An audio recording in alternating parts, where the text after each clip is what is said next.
Bonsoir à tous et bienvenue à cette émission C'est le Live, une émission par laquelle nous voulons partager des paroles, des messages d'encouragement, des messages aussi qui vont impacter plus d'un et qui, nous le croyons, vont transformer des hommes et des femmes ordinaires en des personnes extraordinaires, en de véritables champions. Alors aujourd'hui, pour m'accompagner dans cette émission, je ne suis pas seul. Je vous demande d'accueillir avec moi Lemuel Niaoré, un ami, un frère qui tout au long de cette émission va nous gratifier. Ça va Lemuel? Vas-y, prends place, je t'en prie. Donc tout au long de cette émission, il va nous gratifier de ses analyses et de ses chroniques sur certains points par rapport aux différents thèmes contenus dans le livre pour lequel nous sommes réunis aujourd'hui. Alors Lemuel, comment ça va ce soir? Très bien, très bien. Ouais, bonsoir à tous. Pour la première émission, c'est quoi ton état d'esprit? Pour moi, en fait, c'est vraiment une petite fête parce que c'est quand même un ouvrage qui était attendu, en tout cas au niveau de la maison de gospel. Et nous sommes très contents de participer à la promotion de cet ouvrage-là. C'est vraiment une fête pour nous, en fait. C'est cool. Et pour ma part, je reste convaincu que nous allons passer un moment formidable dans la joie et dans la bonne humeur. Juste vous rappeler pour toutes les personnes qui sont connectées, n'hésitez pas à poser vos commentaires, à poser aussi vos questions avec le hashtag CLL, hashtag CLL, suivi de votre prénom. Et après, vous pourrez poser votre question et on se fera le plaisir de lire. Et l'invité aussi va vous répondre aux différentes questions. Alors, je voudrais déjà saluer certaines personnes qui sont connectées. Ruthline, salut à toi et merci de nous soutenir. Esther, Simone Dufal, Geneviève, Sandra, Christiane et bienvenue. Alors maintenant Lemuel, nous allons accueillir notre invité, celui qui nous fait l'honneur de nous réunir ici ce soir. Donc en la personne de Pierre-Emmanuel Jean, que nous allons maintenant accueillir. On va tenter de rassurer. Oui, c'est ce qu'on va le faire. Ça prend un peu, voilà. Salut les amis. Comment tu vas bien? Ça va très bien. Tranquille, ça va. Je vous invite à vous asseoir, ça va en pleine forme. Alors, on est content d'être là sur ce plateau de C'est le Live. Moi aussi. Ah, super. Alors, bonjour à tout le monde, à tous ceux qui sont là, tous les fidèles supporters, Pasteur Simon, tous les gens de Saint-Éloi, ceux qui regardent de loin aussi, il y en a qui sont déjà connectés de loin. J'ai vu Gabriel Wenda, Vesni, j'ai vu plusieurs personnes, Mimi, Makwende, salut à tous ceux qui nous aiment et qui nous suivent et qui vont nous rejoindre, soyez bienvenus. Voilà, donc on va continuer toujours dans cette lancée. Et Lemuel, je vais te laisser présenter notre invité en profondeur pour les personnes qui ne le connaissent pas. En tout cas, peut-être pas en profondeur, mais j'essaierai de le présenter autant que possible. Du mieux que tu peux, on va dire. Et pour nous, le pasteur Pierre-Emmanuel Jean n'est plus à présenter.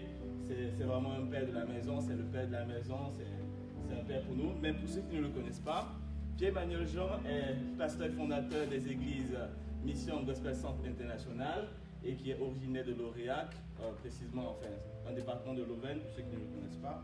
Et du coup, le pasteur Pierre est père de 5 enfants, il est marié, bien entendu, et il est heureux père de 5 enfants, 5 enfants qui sont également engagés aussi dans le ministère. Et en plus de cela, le pasteur Pierre est, comme vous le savez, nous sommes là pour célébrer un peu ce livre qui vient de sortir. Donc c'est un écrivain, c'est aussi... pour moi, c'est un philosophe, voilà, un philosophe, un coach. C'est le cas de le dire. Oui, c'est un philosophe. Vous aurez l'occasion tout à l'heure de voir un peu les thèmes qui sont abordés dans ses livres. Ce ne sont pas des thèmes, disons-le ainsi, chrétiens, voilà, entre guillemets, mais qui sont vraiment des thèmes qui concernent la vie de manière large, mais dans une perspective aussi spirituelle. Donc c'est un coach, c'est un penseur, c'est aussi un leader au niveau de l'église, au niveau aussi de beaucoup de branches. Mais c'est une personne aussi qui est engagée dans des œuvres humanitaires, notamment en Afrique, mais aussi en Europe, dans certains pays, notamment en Roumanie, au passage. Et le pasteur Pierre, il y a beaucoup de choses qu'on pourrait vraiment dire sur lui. Peut-être deux derniers éléments que je souhaiterais peut-être mentionner avant de laisser aussi la parole. Vas-y. Le pasteur Pierre a eu, à 45 ans, vous imaginez, sa licence en ESS. Économie sociale et solidaire. Voilà, donc c'est quelque chose d'exceptionnel. Il nous dira un peu comment est-ce que ça s'est passé, pourquoi est-ce qu'il a eu cette licence à 45 ans. Bon, on aura le temps d'en parler. Et peut-être pour terminer, nous sommes aussi là pour, comme je disais, célébrer son deuxième ouvrage, merci à toi Lémuel. Alors là, vraiment, on a une présentation, j'ai envie de dire, en profondeur et en large. Hein. Et cette première question est pour vous, Pasteur Pierre, parce que j'ai lu, dans la page de couverture à l'arrière du livre, à 19 ans, vous quittez tout pour une vie d'aventure, pour rencontrer votre destinée. On sait que c'est pas commun, à 19 ans, un jeune, il ne se dit pas j'ai une destinée à rencontrer. Alors, est-ce que vous pouvez nous raconter un peu votre parcours dans la rencontre de votre destinée? Bien sûr. Donc je vais juste résumer. En fait, j'avais même pas 19 ans, j'avais 18 ans et quelques. Et donc ce que je ressentais au fond de moi, en fait, je sentais que si je suivais un petit peu le chemin de tout le monde, je continuais les études, j'allais prendre mon boulot, un petit peu ce qui était attendu de moi, pour lequel j'avais même des facilités. Mais c'est comme si intuitivement et un peu philosophiquement, j'étais pas d'accord parce que je me disais finalement c'est comme si on n'a pas le choix. Tout le monde fait ça quoi. Tout le monde rentre dans cette filière et tout le monde, et je vais ressortir, je serai à la retraite quoi. Je vais rentrer dans le travail, métro, boulot, dodo. Le truc classique. Voilà. Et quelque chose me disait mais il y a d'autres pays, d'autres gens dans le monde, il y a eu d'autres civilisations qui ont vécu différemment. Est-ce que c'est la seule façon de vivre? Et en fait j'ai freiné, je voulais pas aller dans cette direction-là. Donc je suis parti un peu à l'aventure et j'ai vécu pratiquement une année aux Antilles et j'ai vécu carrément dans une forêt, donc avec des copains, c'était l'histoire un peu de jeunesse. Mais finalement, honnêtement, je pourrais le détailler, ça peut choquer de le dire comme ça, mais c'est la meilleure chose que j'ai fait de ma vie à 19 ans, de tout plaquer parce que en fait, je me disais, le vrai sens de la vie m'échappe. Et si je rentre là-dedans, je vais passer à côté. Et j'ai bien fait de faire ça parce que j'ai trouvé le vrai sens de ma vie. Pendant que j'étais dans cette forêt-là, il m'est arrivé toutes sortes de choses et j'ai trouvé le vrai sens de ma vie. N'est-ce pas génial ça, Lémuel? C'est vraiment impressionnant parce que déjà, à peine sorti de l'adolescence, ou encore un peu dans l'adolescence, déjà vous prenez un peu comme ce réflexe de penser en fait par vous-même, de décider pour votre propre vie en fait. C'est vrai. Et ça, je trouve que c'est assez fort. Et moi, j'ai une deuxième question, parce que dire je me lève et que je vais à la rencontre de ma destinée, il faut qu'il y ait eu un déclic. Alors, ça a été quoi ce déclic-là dans votre vie qui a fait que vous vous êtes dit, bon là c'est bon, ça suffit, stop, il faut que j'aille et que je rencontre quelque chose d'extraordinaire? Donc en fait, j'ai mis ça on a mis ça sur la couverture, mais bien sûr quand je suis parti, je ne savais pas que j'allais rencontrer ma destinée. Mais je recherchais une raison plus profonde en tout cas que celle de gagner de l'argent. Moi j'avais rien qui me passionnait vraiment comme métier ni dans les études.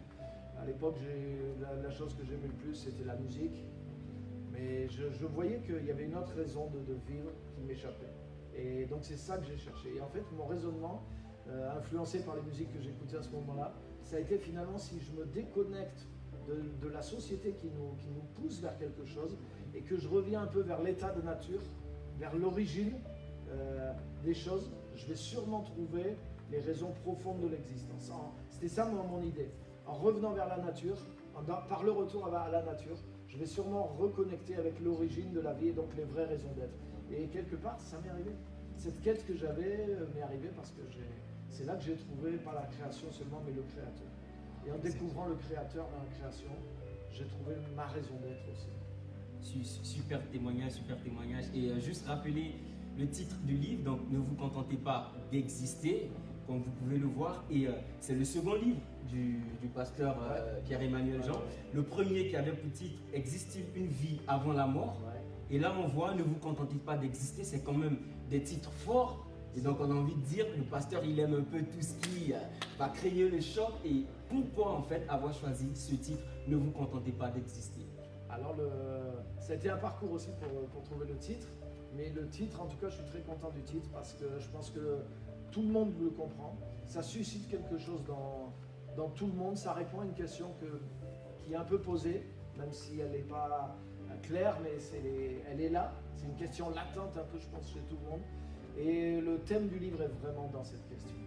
Le thème du livre, c'est de ne pas se contenter de juste une existence ordinaire, mais d'aller vers justement la destinée, d'aller vraiment vers notre appel et notre but profond.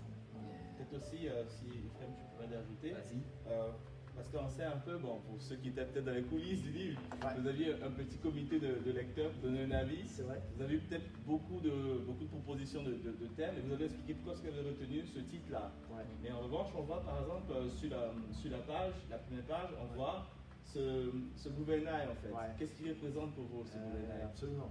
Donc ça, il y avait un des choix possibles de titre, c'était d'être à la barre, d'être au gouvernail de son D'accord. destin. Et c'était ça. Et c'est pour ça qu'on voit trois, Le gouvernail trois, avec on en trois voit leviers. trois leviers ouais, qui apparaissent hein, et qui sont le but, le temps, le travail. Wow. Donc l'idée là, c'est que vraiment, si on maîtrise ces trois leviers, le but, le temps et le travail, on va devenir soi-même aux commandes de sa destinée, de son appel. Donc il y a vraiment quelque chose d'important là et qu'on voit sur la couverture. En tout cas, j'ai envie de dire, dès qu'on prend ce livre, déjà à la première page de couverture, on est vraiment déjà frappé. On commence à être édifié. Je dis commence parce que l'intérieur, c'est vraiment du lourd. Et Lemuel, est-ce que tu as une analyse à nous faire sur toujours cette première page de couverture là? Parce qu'il y a beaucoup de choses. En plus du titre qui est très parlant, et puis aussi du gouvernail, de l'image qui est derrière. Une autre chose aussi qu'on peut voir qui peut aussi interpeller le lecteur, c'est la référence faite avec Victor Hugo. On voit le plus grand ennui, c'est d'exister sans vivre, Victor Hugo. Alors, du coup, enfin, ce qui est intéressant, c'est peut-être juste, ce qui peut faire un déclic sur le lecteur, c'est que le pasteur ne fait pas que des références bibliques. Pas du tout. Et est-ce que déjà il y a peut-être un petit message qui est déjà dans ce... Absolument, absolument. Donc là, en tant que, même dans le monde, mais en plus dans la francophonie et la France, Victor Hugo, c'est une référence, voilà, personne va incontournable, quoi. Donc, et ce qui est fort justement, c'est que pour moi, c'est pourquoi j'ai mis ça et pourquoi il y a plein de références. Et vous verrez en lisant le livre qu'il y a des statistiques, il y a des poèmes.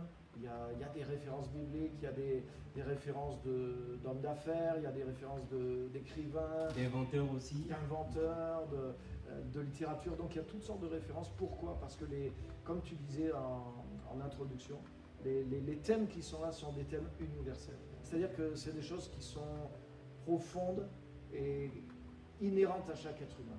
Voilà. Donc c'est pour ça que j'ai pris de telles références. Parce que des gens comme ça ont connecté avec ces mêmes idées aussi. Et pasteur, moi je corrobore un peu ce que Lemuel a dit en posant une autre question. Comment alors on fait pour savoir aujourd'hui qu'on est juste en train de se contenter d'exister? Est-ce qu'il y a des voyants, est-ce qu'il y a des signaux, est-ce qu'il y a des indices pour qu'une personne, par exemple, ceux qui nous écoutent, ou même nous-mêmes, on puisse se dire, ah tiens, là je suis en train seulement d'exister, il faut que j'aille à une étape supérieure. Quels sont les différents indices? Absolument. Donc ça, pour moi, c'est une question tellement importante, et pourtant peu de gens se posent cette question, malheureusement. Et justement, c'est tout le début du livre, c'est que si déjà j'existe sans but, si mon seul but c'est de vivre une vie confortable, en réalité, je n'ai pas la raison même de mon existence. Et en suivant cette manière de faire, même si je me dis, ouais, je veux avoir un métier qui rapporte bien, bon, je veux avoir une vie de famille, je veux avoir une belle maison, une belle situation, la santé, et une bonne retraite à la fin de ma vie, si possible vivre dans un climat intéressant. Voilà, tout ça est bien, tout ça est légitime, mais tout ça finalement, c'est une existence sans but réel en réalité. C'est juste avoir les moyens d'existence et peut-être un peu de confort, les moyens d'existence au niveau du confort. Mais malheureusement, pour beaucoup, même de jeunes, le but de l'existence se limite à ça. Et en tant qu'être humain, nous ne sommes pas faits pour exister, même confortablement. Donc déjà, si nos seuls objectifs, c'est ça, warning, on est en danger. On est en danger comme je l'explique dans le livre, d'échanger notre vie juste pour les moyens de subsistance. Et en fait, c'est le niveau animal de la vie. On y reviendra un peu plus en profondeur parce que là, moi, je suis déjà... je commence à être édifié, j'ai envie de dire. Et juste vous rappeler, pour vous qui nous suivez, que vous avez la possibilité de poser des questions ou de mettre des commentaires donc, sur le live avec le hashtag CLL suivi de votre prénom. Et vous posez votre question et l'équipe technique se fera le plaisir de nous relayer ces différentes questions. Et le pasteur Pierre-Emmanuel répondra avec nous. Donc je répète, hashtag CLL suivi de votre prénom et vous posez votre question après. Alors, les mieux, on va aller tout de suite dans la préface du livre. Parce que déjà, sur la page de couverture, on voit préface de Sunday Adelaja. Peut-être que tout le monde ne le connaît pas, mais c'est un nom qui, quand moi je l'entends, me fait tic tout de suite. Et j'ai envie de demander au pasteur bien avant, que représente en fait Sunday Adelaja pour vous et pourquoi l'avoir choisi pour la préface de ce livre? Ok. Donc le pasteur Sunday Adelaja, c'est quand même quelqu'un de poids dans le... Bon, il n'est pas forcément très connu dans un certain public chrétien, mais c'est quelqu'un qui est vraiment connu même au niveau, par exemple, de tous les citoyens du pays où il a vécu pendant les 30 dernières années en Ukraine, où tout le monde le connaît. C'est un personnage historique réellement et qui a amené une transformation nationale dans le pays. Donc c'est vraiment quelqu'un qui, au travers de sa foi et au travers du message et de la pratique qu'il a eue, a impacté pas simplement une nation, mais des nations et des millions de personnes. Donc c'est quelqu'un dont j'ai lu les ouvrages, que je suis depuis plus de 15 ans. Ah oui. Et il se trouve que j'ai acheté tous ses livres en anglais il y a une quinzaine d'années. J'ai lu pratiquement tous les livres qu'il avait écrits à l'époque. Et depuis un an en arrière, je me suis rapproché de lui. Et en fait, j'ai vu qu'il était très accessible. Donc je l'ai rencontré personnellement, j'ai fait sa connaissance et on a créé un certain lien. On y a été ensemble en Ukraine. Et puis il a vu de première main un petit peu comment les choses se passent. Et le pasteur Sunday m'a demandé moi-même de faire la préface d'un de ses livres. D'accord. Donc j'ai préfacé un de ses livres. Ça, c'est une information qui vaut son pesant d'or là. Voilà. Et donc quand j'ai écrit le livre, je lui ai demandé de faire la préface de mon livre, ce qu'il a accepté tout de suite. Et il m'a dit tu as fait la préface du mien, je peux pas. Et il a dit mais de toute façon je le ferai volontiers. Et pour moi, voilà, ça représente vraiment quelqu'un qui a des bonnes valeurs, qui a vraiment un très très bon exemple et à un gros niveau. Donc c'est un honneur pour moi d'avoir la préface et je pense que ça correspond vraiment aussi à ce qu'il a fait aux thèmes qui sont dans le livre.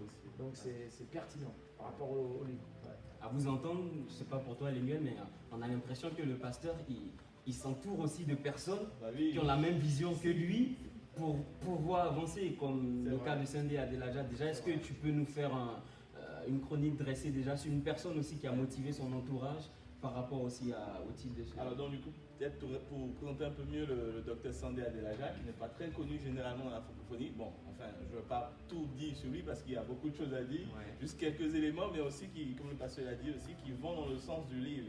Une personne qui a, au-delà de l'existence, en tout cas qui a marqué sa génération, qui continue aussi de marquer le cours de l'histoire également. Donc le docteur Sunday Adelaja est un leader nigérian, penseur, philosophe, comme le pasteur, tous des penseurs et des philosophes, stratège de la transformation. C'est un pasteur, auteur et innovateur qui vit à Kiev et comme le pasteur l'a dit depuis au moins une trentaine d'années. Donc quelques faits, je dirais, majeurs de la vie d'influenceur du pasteur Sunday, c'est que dans un premier temps, par exemple, à 33 ans, il était l'un des rares pasteurs à 33 ans à avoir la plus grande église en Europe déjà. Et donc ça c'est quelque chose qui est vraiment, en tout cas, exceptionnel quand même. Et donc le docteur Sunday également est auteur de plus de 300 livres. Tout à l'heure le pasteur disait qu'il a lu tous ses livres à une certaine époque. Mais maintenant là il est... Je pense que le pasteur continue de lire encore, mais bon, ça continue de... Et qui sait peut-être que le pasteur aussi dans quelques années aura 300 ouvrages dans son actif. En tout cas, pour l'instant, le docteur Sunday a plus de 300 livres. Ouais. Et petite anecdote, récemment, pour ses 50 ans d'anniversaire, il a décidé d'offrir au monde 50 livres. Voilà. Donc c'est quelqu'un qui est vraiment, en tout cas, exceptionnel. Et peut-être dernier point, son travail a été largement rapporté par les médias mondiaux tels que le Washington Post, le Wall Street Journal, etc. Il est intervenu également aux Nations Unies par 2 reprises déjà en tant qu'homme religieux, pour en tout cas donner des éléments de communication sur l'impact de la religion dans les nations. Donc voilà un peu un portrait assez rapide et bref du Dr Sunday qui fait la préface de ce bel ouvrage du pasteur Pierre Emmanuel.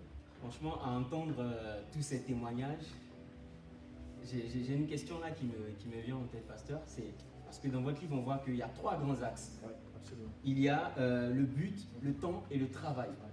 Comment est-ce qu'on peut arriver à comprendre, ou du moins quel lien vous faites entre cette trilogie et l'accomplissement de sa destinée? Comment est-ce que le but, le temps et le travail peuvent nous permettre d'accomplir notre destinée? Alors pour répondre à cette question, il faut Faut le lire. Donc je ferai. Non, bien sûr, bien sûr. Ouais. Parce qu'en fait, voilà, le thème du livre explique tout ça.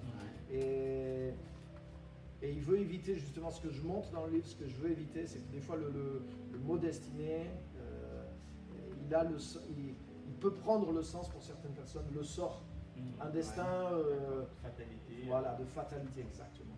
Et justement, ce que je montre, c'est que si tu comprends ce qu'est le but de Dieu pour toi, le but préétabli de Dieu pour toi, et que tu sais utiliser le temps et le travail tels qu'ils sont redéfinis un peu dans le livre, c'est toi-même qui deviens le pilote de ta destinée.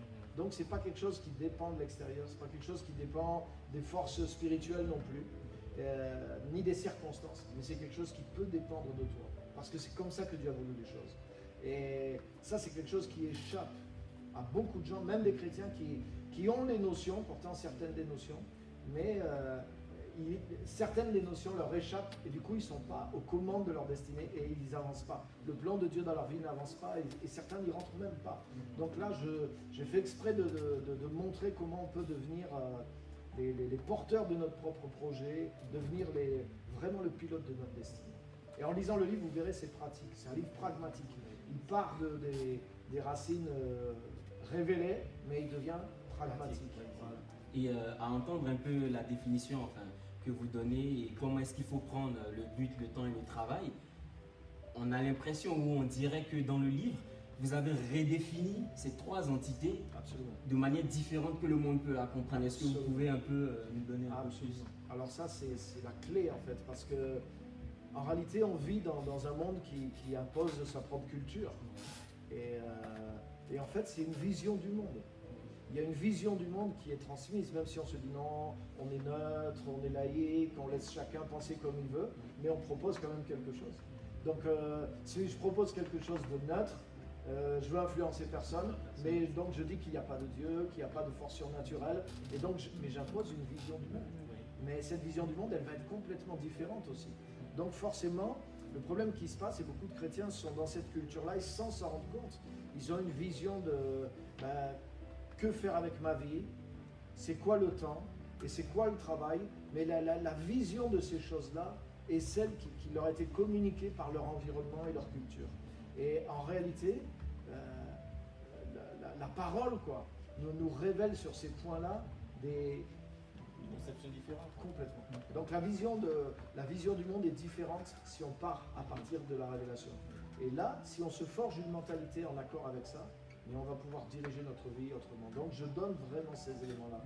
La première chose, c'est une métanoïa, c'est un thème qui m'est cher, mais en réalité c'est réel. On ne peut pas changer notre vie si on ne change pas d'abord notre pensée.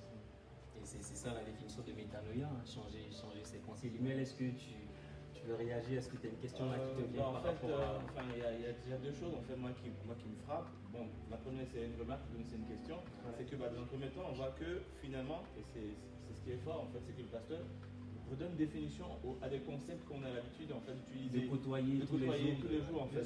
Le temps, le travail, ma vocation en fait. Et moi ça me parle parce que finalement dans notre quotidien de manière générale, on a beaucoup de notions comme ça qu'on utilise et qu'on utilise pour vivre et en fait dont on n'a pas parfois réellement en fait la conscience, la vraie conscience en fait, et surtout aussi la vraie teneur selon Dieu et selon vraiment la vérité en fait. Exactement. Et ça c'est pour moi je trouve que c'est assez fort et ça nous permet vraiment de vraiment changer notre regard sur beaucoup de choses à la fois. Et peut-être si tu me permets Ephraïm, la question que je souhaiterais poser, c'est un peu, vous avez un peu déjà dit au départ, mais on voit que dans le livre vous faites beaucoup vous faites aussi référence à des personnalités non chrétiennes. Bien sûr. Donc du coup, moi, la question que je voudrais poser, c'est de savoir, est-ce que ces personnes ont quelque part atteint leur destinée, ou est-ce que, finalement, chrétiens, non chrétiens, qui se retrouvent dans un tel livre, comment est-ce qu'on doit en fait prendre la chose en fait? Quel est le message que peut-être ces personnalités qui ne sont pas peut-être croyantes, qu'est-ce qu'elles apportent comme message en fait? Est-ce que ce message il est complet? Qu'est-ce que vous en pensez? Ouais, super question. Mais c'est exactement ça. C'est-à-dire qu'il y a des personnes qui sont chrétiennes et qui, au travers de la Bible, pourraient accéder à la révélation d'une vision de la vie, d'une vision du monde et de l'existence humaine qui est basée sur la vérité. Et donc se comporter. Et en réalité, la sagesse, c'est ça. Par exemple, l'Ecclésiaste, le roi Salomon, on pense qu'il écrit l'Ecclésiaste, mais il parle de ça. La sagesse, c'est quoi? C'est conduire ta vie selon une juste vision des choses. Parce que si ma vision des choses, ma vision du monde est tronquée, mais forcément, je ne peux plus conduire ma vie avec la vraie sagesse. Chrétien ou pas, en fait. Chrétien ou pas. Vous voyez? Donc, c'est clair que par exemple, si je crois que je vis 80 ans et que ma vie se finit là, qu'il n'y a ni créateur, ni justice, ni jugement, ni éternité, ni ciel, ni enfer, c'est obligé que je ne conduirai pas ma vie de la même façon que quelqu'un qui croit le contraire, par exemple. C'est un exemple rapide, mais ça doit aller plus profond que ça. Et c'est pour ça que les notions du temps, c'est quoi le temps réellement? Le travail aussi, c'est quoi réellement le travail? Et le but, est-ce que, ça aussi par exemple, la question du but, mais s'il n'y a pas de créateur, la vie n'a pas de but. Mais s'il y a un créateur, forcément la vie a un but. Donc déjà, rien que ça veut dire que toute personne qui pense qu'il y a un créateur, intuitivement doit savoir qu'il y a un but aux choses. Dieu, le créateur est intentionnel. Donc ça veut dire la vie a un sens. Et je dois découvrir le sens. Donc ma vie a sûrement un sens qui est caché. Mais la Bible révèle bien plus que ça. Donc en tant que chrétien, on devrait posséder cette vision du monde, ce qui n'est pas le cas de tous. Mais il est aussi des non-chrétiens, parce que je l'explique dans le livre, que comme c'est écrit dans la Bible, la pensée de l'éternité, elle est dans le cœur de l'homme. Donc la notion même du but, elle est à l'intérieur de chaque personne aussi. Donc il y a des gens qui sont rentrés en contact avec le but pour eux, et qui ont su aussi mettre le temps et le travail. Et donc ces gens-là l'ont touché, et c'est pour ça, parce que ce sont des vérités universelles en réalité. Ce sont des vérités qui sont humaines et qui sont universelles. Donc il y a des gens qui les ont découverts, chrétiens, non chrétiens, qui connaissent Dieu, qui ne le connaissent pas. Il y a des gens l'ont trouvé et l'ont appliqué et en ont parlé. Et certains, la manière dont ils en parlent, ça révèle qu'ils l'ont trouvé. Et dans la Bible aussi, il est noté, je crois que le Créateur a tout fait pour un but. Ouais. Donc c'est pourquoi aussi vous pouvez dire que s'il existe un but, c'est parce qu'il existe un Créateur. Et on remarque aujourd'hui dans la société que sous la pression, sur tout ce qu'on peut avoir comme épreuve, comme difficulté, que ce soit les jeunes ou même les personnes un peu plus âgées, ne prennent pas le temps de chercher c'est quoi le but réel de ma vie ou c'est quoi mon appel. Par exemple, quand je prends votre livre à la page 33, je vais juste lire un petit passage. Ouais. Les jeunes se retrouvent sous la pression de la crise de l'emploi, du risque de manquer. Du coup, la recherche de leur vocation et de leur but reste un critère quasiment inexistant parmi ceux qui guident leurs choix et leurs orientations, même au sein des croyants. J'ai envie de dire, c'est quand même une tragédie. Alors, déjà, quelle distinction on peut faire entre le but et la vocation, et comment, sous ces différentes pressions que nous vivons, arriver à redécouvrir son but en fait pour sa vie. Très très bien, excellent. Et déjà, c'est un constat qui est réel. Donc là, je m'appuie dans le texte que tu as pris, le passage là, sur des statistiques, mais je le vois dans mon entourage. On le voit dans notre entourage.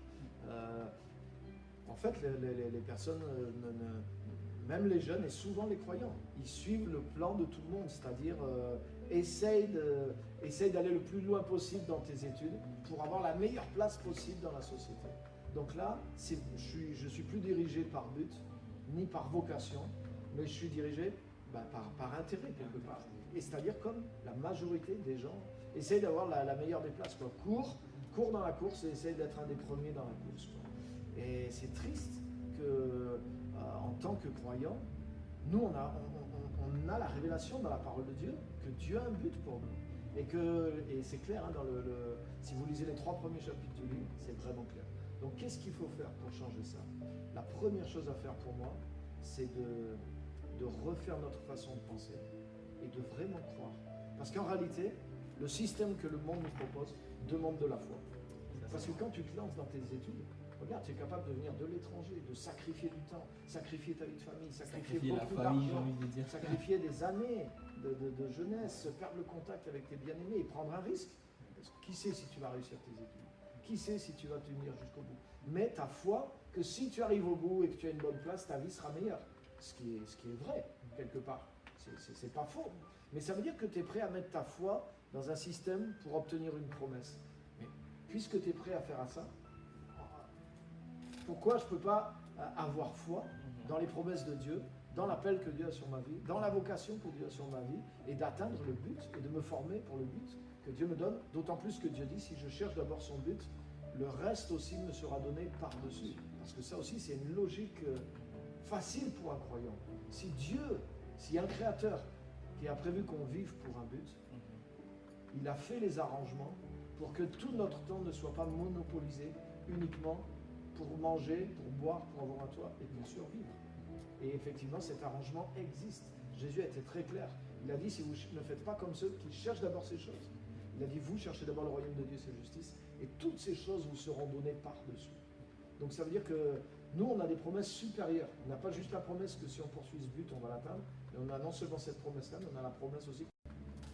C'est vraiment intéressant et du coup j'ai envie qu'on prenne un cas pratique pour continuer toujours dans cet élan du but là, parce que je pense que c'est la base aussi de tout ce qu'on fait dans la vie et même de ce livre là, parce que si on n'arrive pas à découvrir le but de Dieu pour notre vie, on utilisera peut-être le temps, mais à mauvais escient, pour un autre but qui n'est pas le nôtre. Alors pour une personne qui dit aujourd'hui par exemple, je ne suis passionné par rien, il n'y a rien qui me passionne dans la vie, je ne sais pas ce que je veux faire, j'ai aucune idée de comment est-ce que ma vie a tracé.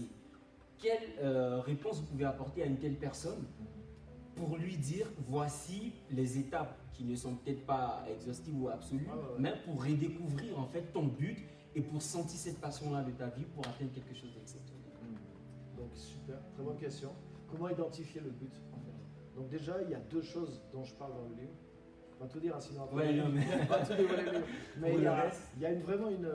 même si ce n'est pas le but précis du livre, hein, le but n'est pas comment identifier ton but, mais je donne quand même des éléments. Quelques clés. Et il y a deux choses clés, même trois choses clés. Il y a le contact avec les Écritures, le contact avec ton cœur profond et le contact avec le Créateur.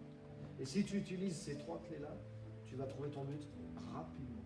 Et en réalité, dans nos vies, il y a déjà des choses qui révèlent notre but. Mais des fois, nous-mêmes, on ne les a pas vues. Mais notre entourage les a vues déjà. Par exemple, demande à ton entourage.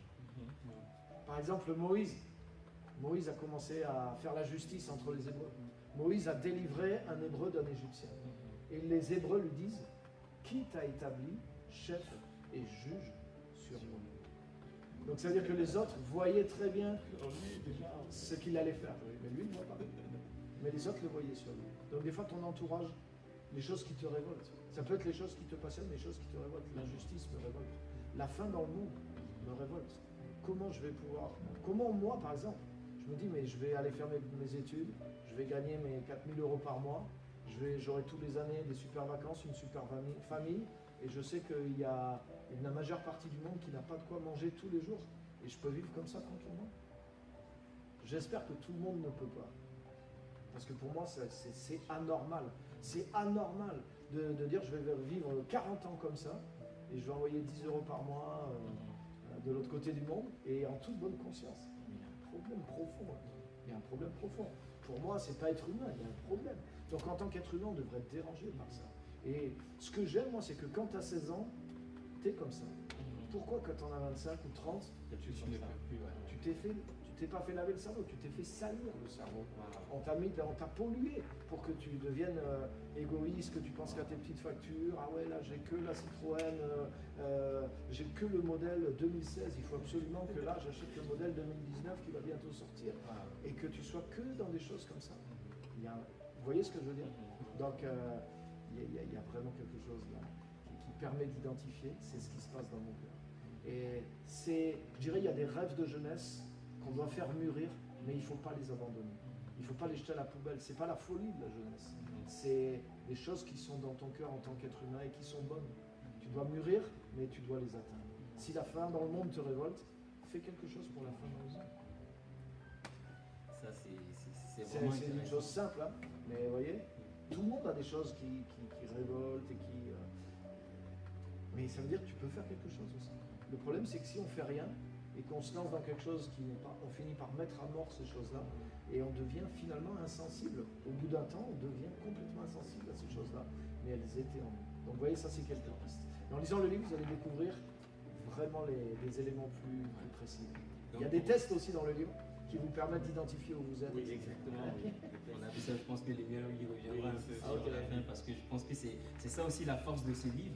Je ne l'ai pas lu en totalité, mais j'ai lu quand même quelques parties et quelques chapitres. Et le livre est en même temps d'une simplicité, mais en même temps d'une profondeur en fait. C'est-à-dire, on a des concepts qu'on manie tous les jours dans la vie.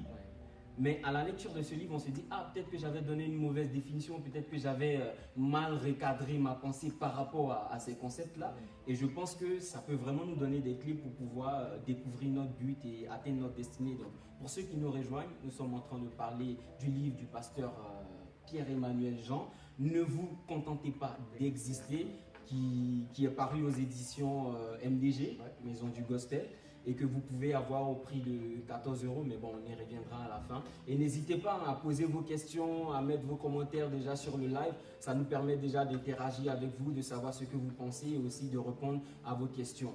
Alors, moi, j'ai une question toujours sur le but, parce que, pasteur, comme vous étiez en train de parler, on a l'impression que le but fait partie de la vie. Enfin, je ne dirais pas l'impression, parce que c'est ce que un peu vous nous décrivez dans ce livre-là. Le but fait partie de la vie, mais aussi vous dites que le but est préexistant. Alors, ma question est la suivante. Est-ce à dire qu'une personne qui naît avec un but préexistant, elle ne peut pas le changer? Ou est-ce que par ses actions, elle est capable d'emmener son but à maturation jusqu'à sa destinée? Ça, c'est une bonne question. Donc, le fait que Dieu a un but préexistant pour nous, ça ne veut pas dire qu'il nous l'impose. Voilà. On a la totale liberté. Et justement, la vocation, c'est l'appel à accomplir notre but. C'est-à-dire que Dieu a un plan pour nous. Dieu nous fait venir dans le monde pour une raison, pour un but. Et ce but, c'est la meilleure vie pour nous. Mais pour les autres, bien sûr. Parce que c'est quelque chose qui aura un impact pour d'autres. Mais c'est la meilleure vie pour nous-mêmes aussi. Maintenant, Dieu ne nous l'impose pas. Mais il y a un appel à l'intérieur de nous. Comme il y a un appel pour trouver Dieu, il y a un appel pour revenir à Dieu dans tout être humain, parce qu'il est fait pour ça. Il y a un appel aussi pour trouver notre but.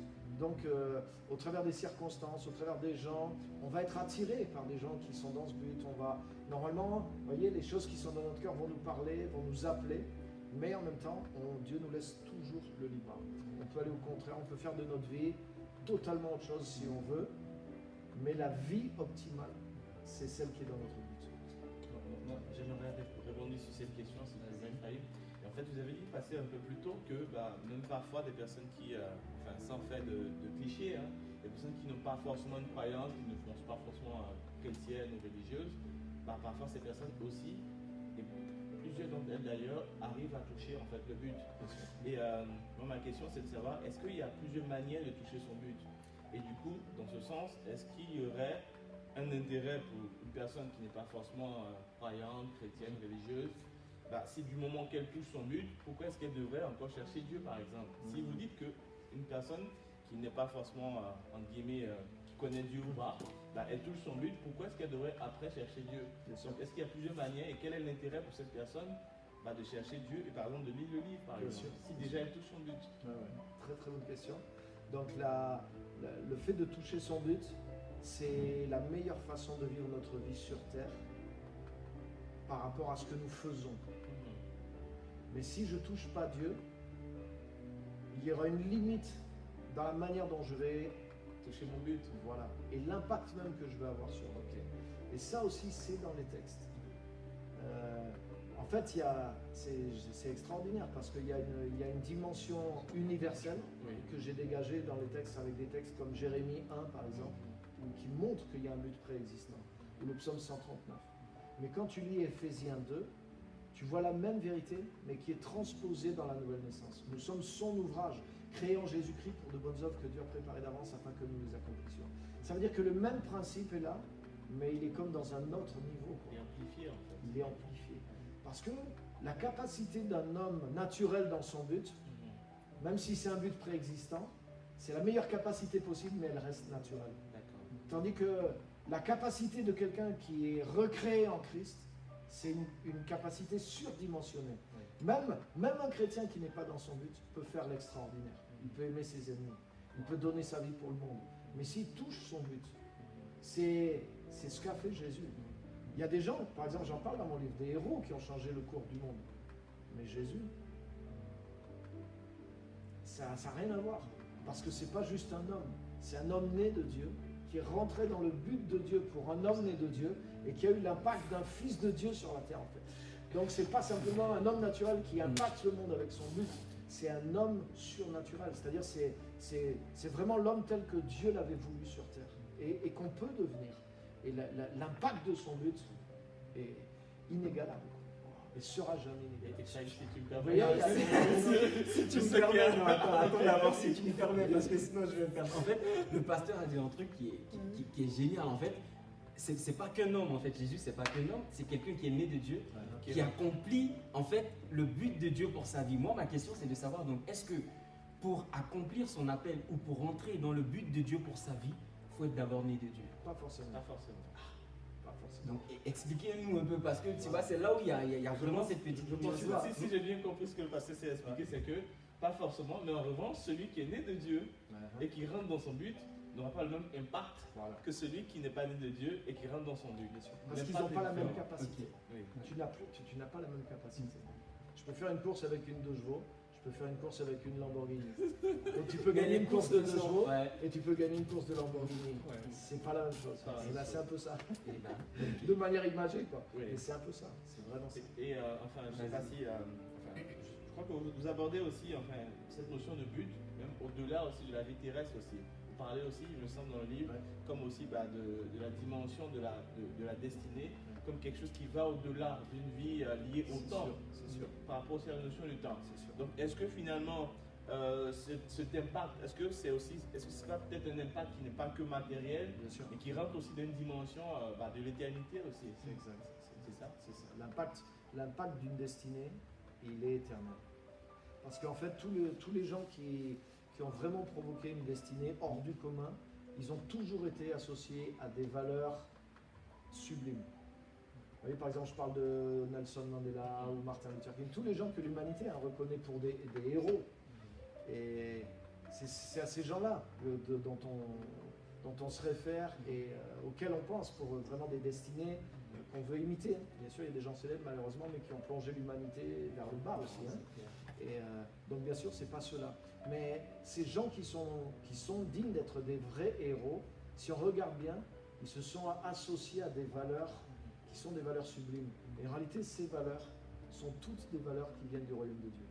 Et regardez, par exemple, ce qui est extraordinaire, c'est que, par exemple, Paul dit, nous ne regardons pas aux choses visibles, parce que les choses visibles sont passagères, mais les choses invisibles sont éternelles. Et il dit, voilà 3 choses maintenant, par exemple, l'amour, l'espérance et la foi. Et ces choses, elles demeureront pour toujours. Et il dit, mais la plus grande de ces choses, c'est l'amour. Donc ça veut dire qu'il y a certaines vertus et certaines valeurs qui sont éternelles en réalité. Et le fait de... Quelqu'un qui accomplit sa destinée, c'est quelqu'un qui est toujours associé à ces valeurs. C'est-à-dire que ce qu'il fait pour l'humanité, il est prêt à laisser sa vie, à perdre sa vie, à donner son temps, mais même à mourir littéralement, pour exprimer ces valeurs-là. C'est-à-dire qu'il est devenu comme habité, presque je dirais animé, transcendé par de telles valeurs. Mais ces valeurs sont divines. Et c'est pour ça qu'elles sont éternelles. La justice vient de Dieu. Le royaume de Dieu est fondé sur l'équité. Il est fondé sur la justice. Il est fondé sur l'amour. Il est fondé sur le bien. La haine du mal, c'est la crainte de l'éternel. Donc, plus quelqu'un, même si quelqu'un n'est pas vraiment chrétien, mais qui voit l'absolu de ces valeurs, qui s'identifie à ces valeurs, qui donne sa vie à ces valeurs, il participe à quelque chose qui est éternel. Parce que tout ça va... Franchement, je pense qu'il faut être sur ce plat. En fait, désolé, c'est tout ça les aléas du direct. Mais en fait, en même temps que le pasteur parle, il y a un truc qui se dégage sans exagérer, quoi. On sent en même temps la passion, en fait, mais il y a quelque chose de supérieur, quoi. Une sagesse qui se dégage et qui vraiment conduit, enfin, ces paroles-là aussi à vraiment toucher des vies. Et moi-même qui suis là déjà, je suis impacté. Je pense que le temps ne suffira pas pour parler sur cette question du but là. Si vous avez vraiment envie de savoir encore plus sur le but et tout, prenez ce livre, ne vous contentez pas d'exister, parce que là, il y a d'autres points encore qu'on doit toucher, le travail qu'on n'a pas encore touché. Je sais que le temps est en train de partir, mais voilà, permettez-nous de toucher juste ces points-là. Et juste pour finir avec la question du but, une question a une réponse vraiment concise et précise. Est-ce que du coup le but est extérieur, se trouve dans la société, ou est-ce que le but se trouve en l'homme? Ça, c'est ma C'est-à-dire question. pour un individu ou... Pour une personne, est-ce que moi, par exemple, mon Ouais, but, ouais. il est en moi, donc je le cherche, mais je ne le cherche pas à l'extérieur, je le cherche en moi, ou est-ce que mon but se trouve à l'extérieur, donc je dois regarder enfin dans la société pour trouver mon but? Ça, c'est... En réalité, les deux sont connectés. Parce que le but de quelqu'un, c'est d'intervenir à l'extérieur de lui. Mais c'est quelque chose qui est en lui. C'est-à-dire que c'est des valeurs, c'est quelque chose pour lequel tu es envoyé dans le monde pour changer. Chacun de nous, on est envoyé pour changer quelque chose dans le monde. En réalité, dans le monde, il y a soit des consommateurs, soit des Soit des producteurs. producteurs. Donc il y a des gens, ils viennent, ils produisent, enfin ils consomment, pardon, ce que tous les autres avant nous ont produit.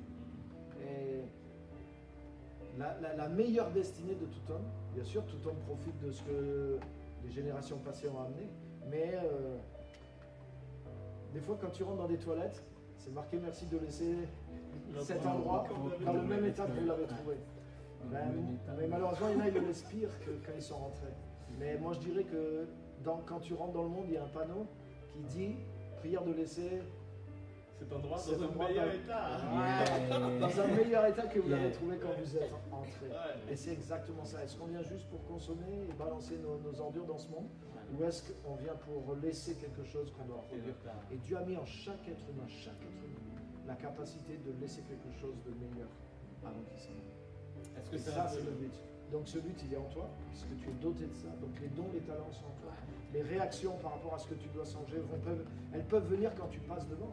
Tu vois, je parlais de la fin dans le monde, mais quand tu vas voir les images, tu vas être choqué.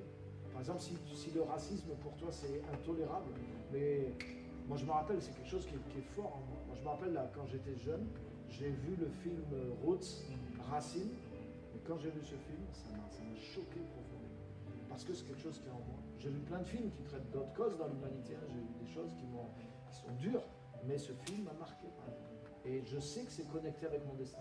Je le sais au fond de moi.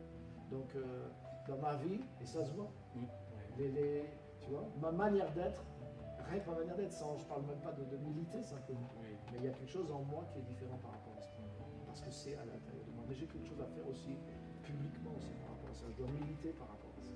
Donc chacun de nous, c'est ça, on l'a en nous, mais aussi dans l'extérieur, ça peut nous amener à réagir et à rentrer en contact avec ce qui est en nous. Donc on sait qu'on doit changer quelque chose.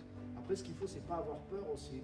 Parce que qui suis-je? Je suis trop petit, et puis je vais déranger les autres, et puis quand même ça va faire des choses. Et c'est là qu'il faut, c'est pour ça que c'est important d'avoir des livres comme ça, de forger sa mentalité. Parce que pour accomplir une destinée, il faut que ma vision du monde soit forte, soit certaine. Il faut que je sache que cette vie est plus importante que suivre le statu quo, quoi. Et donc il faut créer cette force qui va me permettre de me déterminer dans le chemin de ma destinée. Très très important. Merveilleux tout ça. Alors je pense qu'on va passer à une autre étape maintenant, on va quitter la question du but. En fait, on a pris un peu plus de temps parce que pour moi, je pense en lisant ce livre que c'est vraiment la base. À partir du moment où on a découvert le but et que c'est selon l'appel de Dieu, à partir de ce moment, on peut faire intégrer le temps et le travail à l'accomplissement de notre destinée. Alors, déjà, salut ceux qui nous rejoignent. Donc, Diona, Étienne, salut à toi.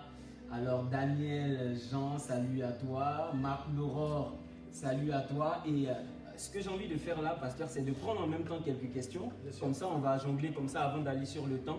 Il y a Marc Laurore déjà qui pose une question. Donc, avec le hashtag CLL, je lis. Malgré un engagement réel et concret dans ce que l'on croit être notre destinée, la mission ou le but de notre vie, est-il possible de rater ou de passer à côté de sa destinée? Malgré, est-ce que tu peux le relire? Alors, je relis. Malgré un engagement réel et concret dans ce que l'on croit être notre destinée, la mission ou le but de notre vie, est-il possible de rater ou de passer à côté de sa destinée? Moi, je comprends cette question. Est-ce que quelqu'un qui s'est donné corps et âme à faire quelque chose, qu'il pense être son but, est-ce que cette personne-là peut passer à côté de sa destinée? Alors, c'est la première question, on reviendra sur la deuxième. Absolument, absolument. Donc là, la première chose, c'est il faut bien définir, est-ce que je crois que c'est mon but ou est-ce que je sais que c'est mon but? Donc ça, c'est la première question et il faut prendre le temps. C'est ce que je dis dans mon livre, si pour l'instant tu n'as pas de but, bah, tu as déjà un but, c'est trouver ton but. J'ai Voilà. une autre Si punchline. jusque-là, tu n'avais pas de but, Ouais. ton premier but doit être de trouver ton but. Mais consacre-toi vraiment à ce but de trouver ton but. Si tu mets, Dieu dit par exemple, vous me trouverez si vous me cherchez de tout votre cœur. Donc des fois, je vois dans le milieu chrétien, les gens jeûnent pour la voiture, pour le travail, pour le mariage. Non, jeûne pour ton but. Mais même si tu dis, voilà, j'ai les vacances là, tiens, mais je prends même une semaine, pendant une semaine, à 100%, je fais que chercher mon but. Je prie, je lis des ouvrages de biographie, de vocation, je m'observe, je m'interroge, je cherche la présence de Dieu, je lis des choses sur ça. Rien qu'une semaine, je suis sûr que tu as des indications au bout d'une semaine. J'en suis certain. Donc la première chose, c'est bien identifier son but. Ensuite, il faut se préparer pour son but. Et par exemple, ce que j'explique dans le livre au niveau du temps et du travail, c'est fondamental. Il y a des gens, ils ont leur but, mais ils ne savent pas, ils ne comprennent pas ce qu'est le temps. Et à cause de ça, si tu n'utilises pas le temps comme il le faut par rapport à ton but, tu peux passer à côté de ton but. Parce que ton but se passe dans un temps qui t'est donné. Donc si tu n'utilises pas le temps, ton but peut ne pas s'accomplir. Et le travail aussi. Des chrétiens malheureusement, ou des non-chrétiens, qui ne voient pas la valeur du travail. Ils disent ok, j'ai mon but, Dieu va Dieu accomplir. fera tout, ouais. Donc tout ça est décrit dans le livre. Et bon, il peut y avoir d'autres choses aussi. Je peux changer de direction aussi. Donc il faut rester ferme dans le but. Mais si tu es ferme dans le but, que tu sais utiliser le temps et que tu transformes le temps avec le vrai travail pour aller vers ton but, tu verras dans le livre que tu es sûr d'accomplir ton but. Donc, Mac Laurent, je pense que tu as la réponse. Achète le livre et tu auras encore plein de détails. plein Ça de répond. détails. Ouais. Le livre Plein de répond détails, vraiment à ouais. cette question. Vraiment, vraiment. Mais c'est pour ça qu'il y a le temps et le travail, parce que c'est des choses qui sont peu dites et peu prises en compte et qui sont pourtant incontournables pour que le but s'accomplisse.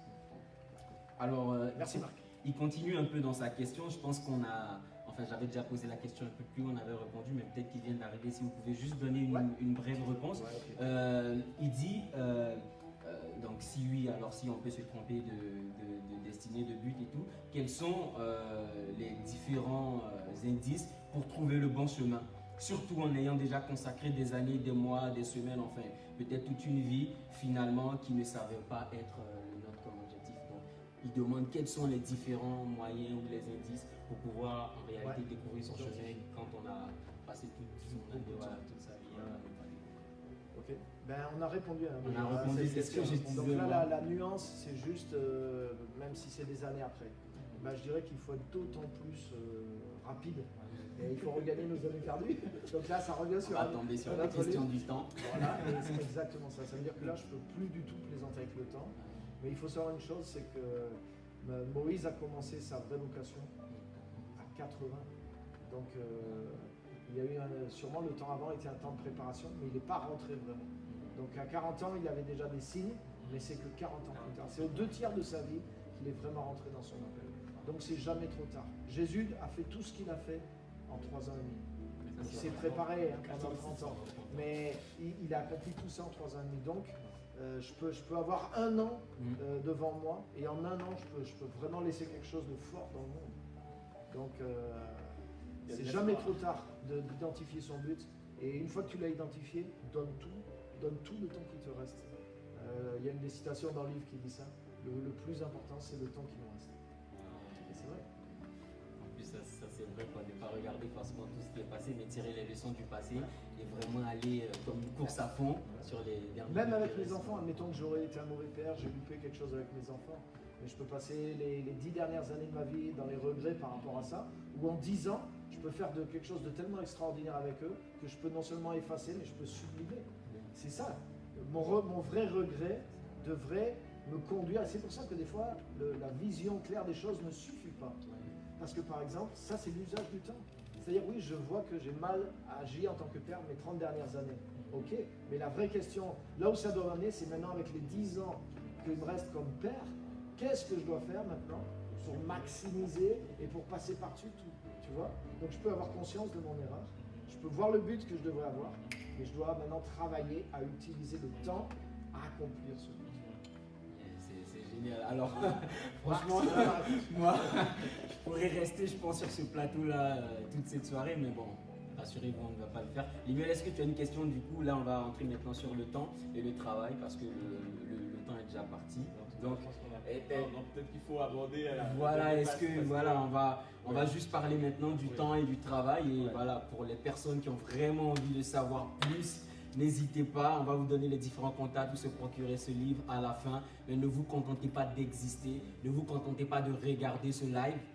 Allez au-delà du live et prenez le livre. Je pense que ça peut vous aider aussi et ça peut vraiment apporter des réponses d'impact dans votre vie. Alors, pasteur, donc là, on est sur la fin de ce live. Okay. On a envie d'aborder deux autres questions. Donc, le temps, déjà, moi, je vais poser une question sur le temps. Lemuel va poser une autre question sur le travail. Et après, s'il y a d'autres questions, on répondra et on clôturera ce live. Alors, moi, ma question sur le temps, c'est qu'aujourd'hui, on a plusieurs personnes qui disent moi, je croise les bras, j'attends le temps de Dieu. Quand le temps de Dieu va arriver, je vais faire ci, je vais faire ça.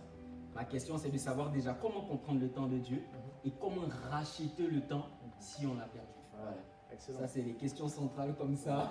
Donc, je réponds littéralement à ça. Ouais. Il y a déjà des petites parties où je réponds à ça et j'ai fait un chapitre entier, le chapitre 11 du bouquin. Il est consacré vraiment à ces questions-là. Parce que je pense qu'on est complètement à côté. C'est-à-dire que dans le monde chrétien, malheureusement aujourd'hui, évangélique, charismatique en particulier, la notion du temps de base, telle qu'elle est, elle est expliquée dans l'enseignement des Écritures. Pas juste une intuition prophétique. Hein. Il y a un enseignement sur le temps qui est dans l'Écriture. Et donc l'enseignement biblique du temps, il est fait pour donner la vision de Dieu du temps.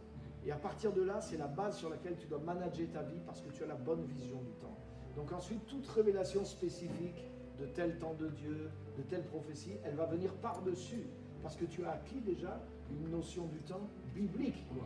Mais malheureusement, beaucoup de chrétiens n'ont pas acquis cette notion et ils courent derrière des paroles, des inspirations, des choses prophétiques.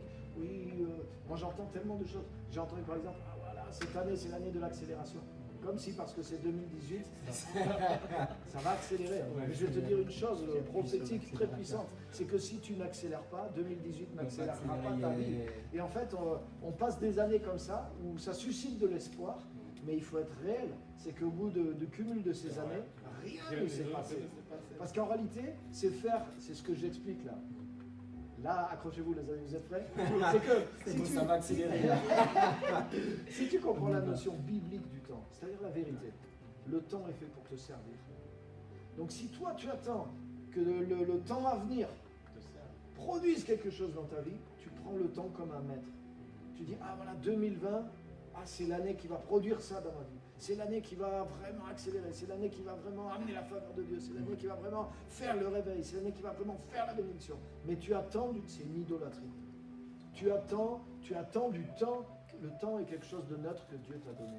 Par contre, si tu comprends comment Dieu veut que tu maîtrises le temps, toi, et racheter le temps, c'est ça. Ça veut dire toi, exerce ton pouvoir sur le temps.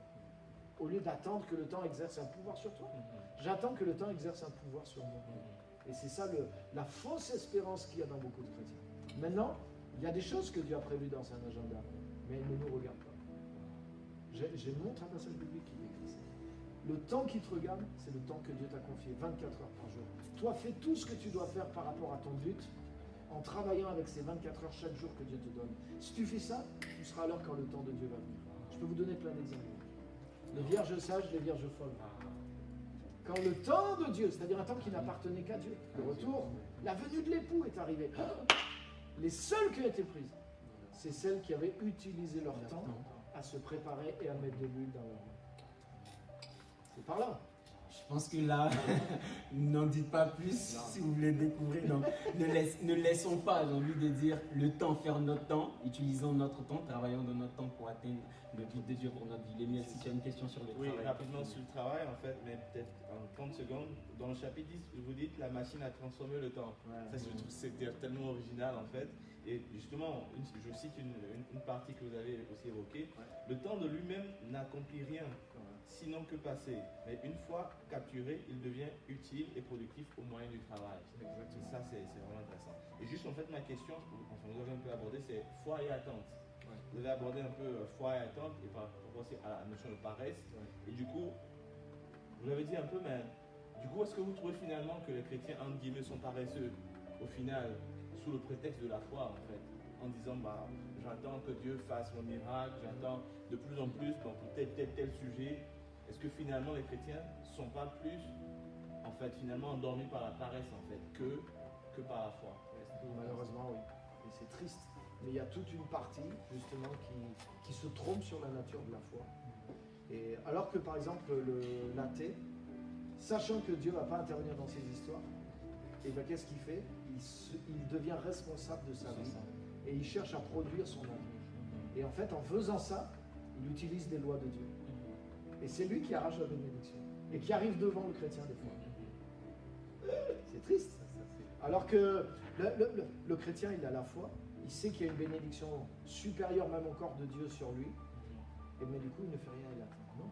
Ce que Dieu va bénir, la toute vraie foi, dans la vraie foi, il y a du travail. Ça, je peux vous le montrer bibliquement, on n'a pas le temps, mais c'est dans le livre aussi.